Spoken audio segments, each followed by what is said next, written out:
Now, something we talk about a lot when we're back in the man cave, but it means even more when we're in places like Broken Hill, which is to talk about the number of people that do struggle in parts of Australia that often get forgotten by the hashtags and ribbons and the official day for this and the official day for that. And I want to get my numbers right here. But National Farmer Wellbeing Report recently was able to conclude, when they asked people about their own experiences of their feelings, that about 30% of people had attempted self-harm. 45% say at some time they felt depressed, 11% say they're too embarrassed to seek help, and about 15% of people say they're frankly too far away from help. Well, our next two guests are people who bring the help as close as possible. Jacinta and Brendan Cullen are people who are passionate about mental health, passionate about swimming the English Channel, and passionate about staying warm at all times. Jacinta, lovely to see you. Lovely to see you as well. I love Lifeline. I love what Lifeline does. John Brogden is one of my best mates, and he tipped me off that you're a person who's done some incredible things for mental health in regional areas. Tell me about what you did that started here and went all the way around the country.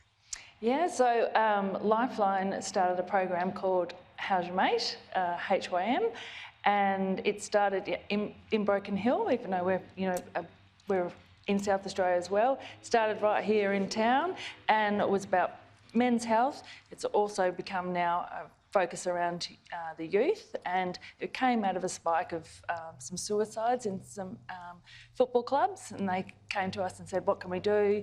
And so we developed this program to help break down stigmas, do some training. Because the thing is that mental health and mental health conversations are remarkably easy to have, as complicated as they might feel, as blocked up as some people are. How's your mate? How are you going? Spotting the signs, listening to somebody when they actually are starting to, and paying attention that when somebody starts to pull in.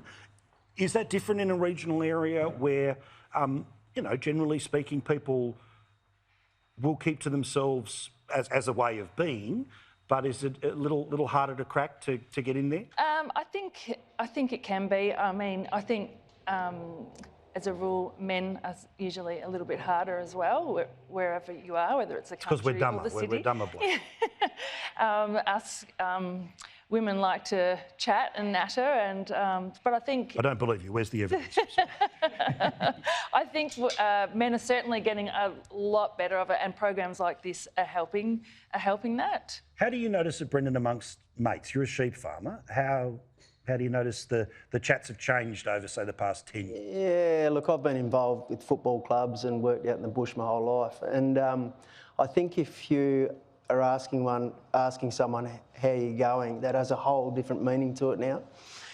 20 years ago, it would be just a blow-off statement. But now it means something else. And it makes it a lot easier to be able to have that conversation. And, one of the hardest things you could possibly do is self-diagnose, work out whether you're actually going okay or not. So if you're able to see someone or just have a conversation, it tends to work really well. Well, I also find too that you can tell if somebody's hurting in lots of different ways, but okay, if they're canning on, don't have the conversation on Friday or Saturday night, call them the next day and not say, hey, about last night, you went too far, but you just start to notice something and surprise, surprise, the follow-up phone call can get there. Now tell me, how does a sheep farmer from this part of the world put on the togs and end up swimming the English Channel? Yeah, by accident. Yeah, look, I met a wonderful bloke down in Melbourne, Mike Gregory. I did a swim down there. It was an English Channel qualifier. And look at this. We're just watching you in the near buff as we've got you here. Look at this good-looking fella. Anyway. And basically our relationship morphed into something quite big. And we decided that it might be an opportunity to have a crack at. And I thought to myself, why not have a go? And I rang him up and said, mate, let's do it. He said, righto. He said, I actually said to him, what do you think it'd be like to coach a bloke from afar? And he said, let's do it. So, 3 years down the track, stepped onto the beach in Dover and swam to France. What was the preparation like from the home perspective when he's starting to get ready for something like that? You're like, cool, let's do it? Yeah, I was just looking at that footage actually, seeing how dry it was, lucky that it had water at all. We nearly completely ran out. So it was very interesting trying to find water, and wherever we went, every holiday, everything was always revolved around, where's it going to be water? Where's it going to be water? What's it like training in the Menindee Lakes? Murky. Yeah, absolutely. I mean, you can't see any more than probably a couple of inches in front of your nose. And I tell the story about swimming in the Kopi Hollow Channel and when it was dry. And I remember taking a breath and a fish swam into my mouth. and, Look at that shot. Have you got that shot blown up in the house? I've got a feeling as soon as you come in the front door, it's like, Jesus, all right, Brendan, put it away, please. Oh, gee, that was one of the strangest shots I've been. It's a great photo. It's a great photo. All right, so just finally, again, it's important to check in with friends. It's important to reach out to Lifeline. Remember, you can do that via text if that's your thing.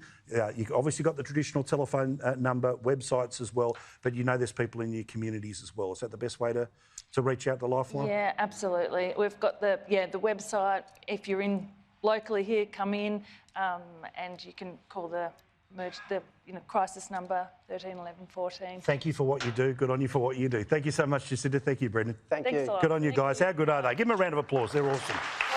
Plenty more here from Broken Hill. See, it's easy being on TV. I can do it.